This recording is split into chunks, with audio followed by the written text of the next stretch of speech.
Isang pagpugay at pagsaludo sa ating mga kababayan, mga kalingap. Sa vlog po natin ito ay ipapakita natin ang kalagahan ng gatas hindi lamang sa tao, pati sa mga halaman.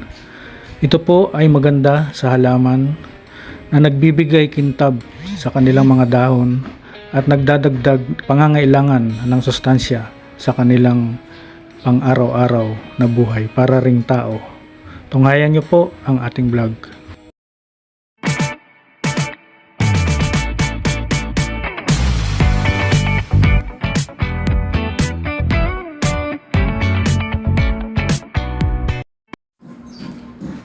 Yun, isa pagbati at pagpupugay na umaga sa ating mga kababayan, sa ating mga kalingap.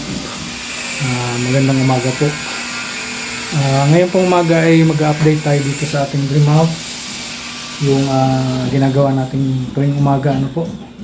So ngayon ay makabili tayong gatas para punasan natin yung mga dahon ng ating mga halaman dito. Kasi yung mga halaman natin dito ay mga rare plants po ito. Monstera, ito yung pinakamahal sa mga halaman, Monstera deliciosa. Tineke na rubber tree, tapos black emerald na rubber tree, tapos pidilip, pidilip pig. So gagawin ko muna ay linisin ko muna itong ating kitchen. Ayan. At palitan din natin itong, mayroon kasi kaming plastic na plants. So may dala akong galing Manila po ito, papalitan ko lang. Ayan. So yan, bago natin gawin yon, pasilip ko lang yung kusina natin, no? So yan. Mamaya isasalin ko dito yung gatas kasi baka masira din sa lata kung ilalagay natin sa ref. Ayan po, i-maintain po natin yung kalinisan dito sa ating kalan. Ayan yung rice cooker natin na bago. Ayan, galing London pa po yan, galing London. So nandito yung mga mabilisang rekado natin. Dati nandito to sa taas, kaya lang madalas ako magluto kaya nilagay ko na lang din. So ito yung patuluan natin, pinapatulo natin yan bago ilagay dun sa platuhan. So ito yung binabad ko, titinola ko po yan mamaya tanghali. Ito yung sinasabi ko na ililipat natin kasi nasa bote lang po yan. Lipat po natin yan sa ating kulay black na pot. So ito po yung platuhan natin, ipakita ko lang. Ayan, ayan na po. So maraming salamat Insan Unica 245. Pinuno ko ito binawasan pala ng lure na ito. So yan pinuno ko yan. Nandito yung mga tasa natin. Ayan, ang mga tasa nandyan, baso. Yung binigay kasi ni Insan, masikip dito, mataas, mababa lang yung nilagay, ginawa nung gumagawa yan. Yung ibang baso nga nakahiga yung iba kasi mga ayan tumasabog, hindi fit dun sa sa taas, o kaya hindi ko muna nilagay. Pero meron naman tayo mga dito, yan Scotch glass ang tawag dito, pero pwede sa tubig, Scotch glass. Ito yung mga binigay ni Insan na tasa. Naglagay ako ng 5 dyan. Tapos ito yung mga iba. Ayan yung kasama sa box, ang mga kuril. Tapos nandito naman yung ating mga kutsara at tinidor. Ayan, sa drawer na taas. So Ayan po yung ating cabinet. Dito ko na nilagay yung ibang rekado. Kasi po pag dito, merong ginawa siya dito. Ayan. Hinihila lang po ito. Ayan. Hinihila. So, puno na rin po yan. Iniisip ko naman dito kasi katabi nitong gasol. Ito, dihila lang din po yan. Dihila. Iniisip ko lang, ayan, walang dingding.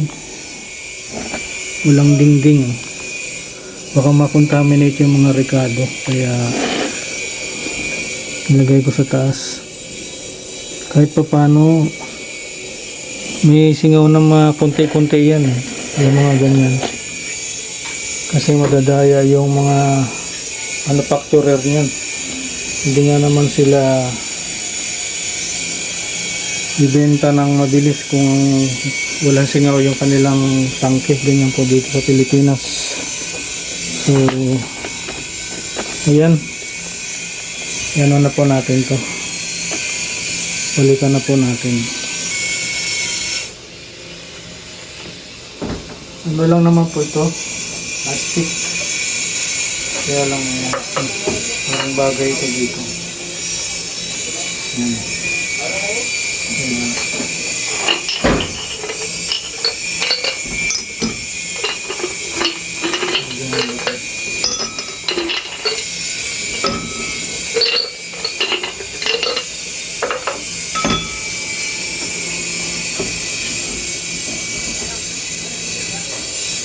Ito po ang trabaho ko sa ABS-CBN dati. Production designer po ako. Flower arrangement, wardrobe, yung mga costume, yung mga artista. Ano na bagay po sa script yun. Kami yung nagpo-provide no, naghahanap kami. Yung kinakailangan magrenta.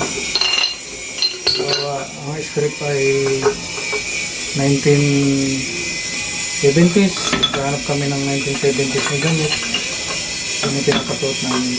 Yun ang challenge po sa amin, yung mga ganun yung, ang tawag namin doon ay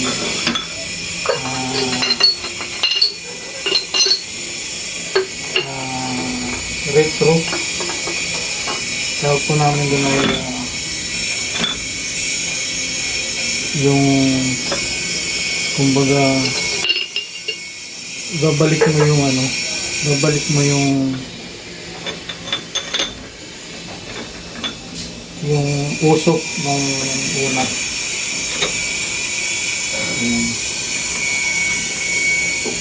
Ang pag-arrange po ng halaman, may mukha rin po yan. Ipipili nyo po kung anong mukha gusto nyo. Parang nagpipictorial din po yan, kailangan nakangiti. Hindi basta nilagay mo yung plant, goods na po yun. Hanapan nyo po ng angulo yun.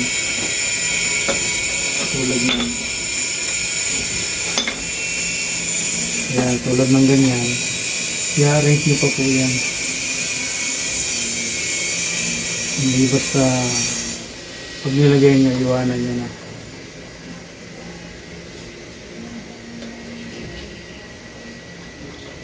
Gawin yung naturalistic.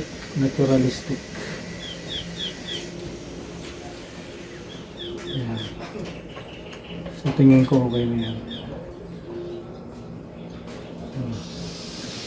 Hindi yung yan, ganyan, no? Di ba pangit naman tingnan. Dapat kukunan nyo siya ng kumbaga sa tao mukha. Yan, yung face. Kung saan yung iharap.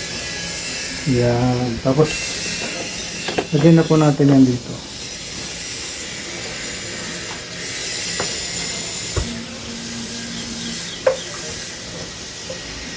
Yan. So,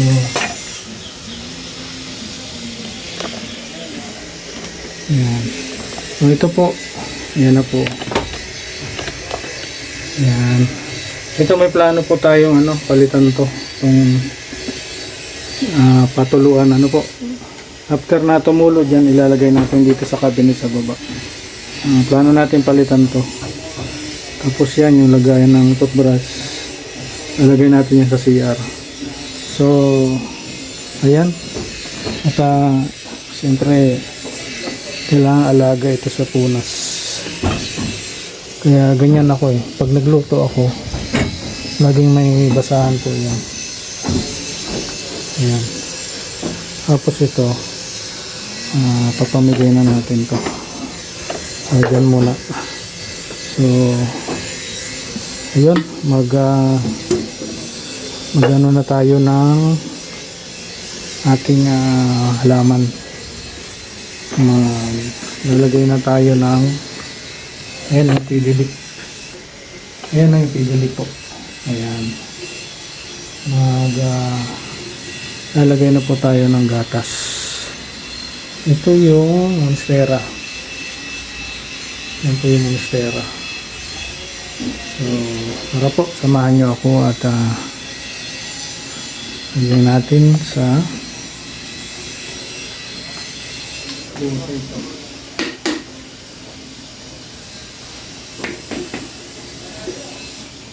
Ako si Red Noveno, dating sundalo sa kalsado para sa seguridad ng mga tao. Solid sa serbisyo, yan ang panata ko. Umaga, gabi, nakaantabay. Kahit pagod, sige lang tulay. Basta't may maya ako ng buhay. Okay na sa'kin kahit ako maubos ay ayos lang. Pero minsan kahit gaano katatag, may tanong sa dibdib na kumakagat. Hanggang dito na lang ba to? So ayan po. Yan. So bago tayo maglagay sa halaman, pasilip ko lang po yung ating rep.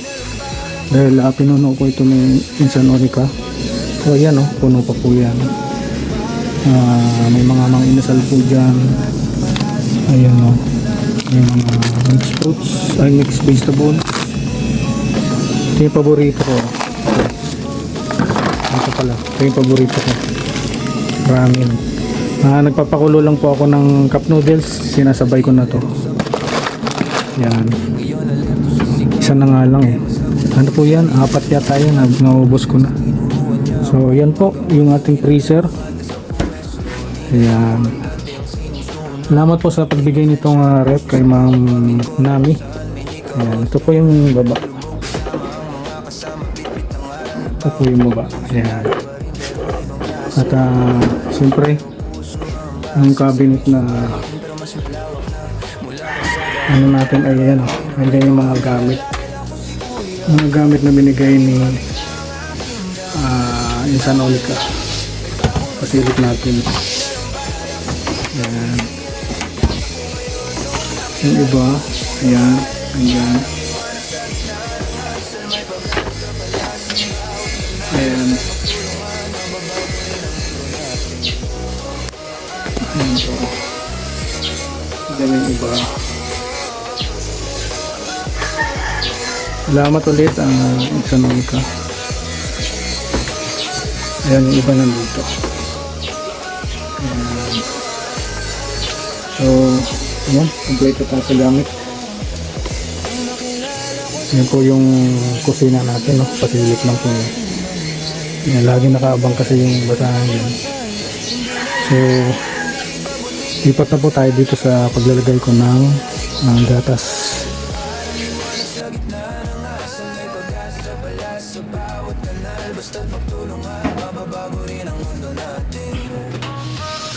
So ito, lagyan natin gatas.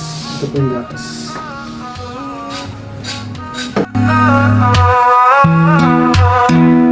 Ako si Red Noveno, dating sundalo, ngayon serbisyo. Mas buo, mas totoo.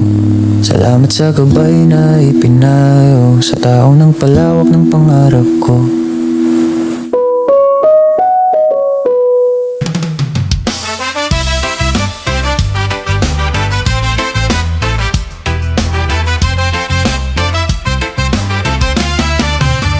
Sa bawat kanto ng daan, may kwento ng pangarap.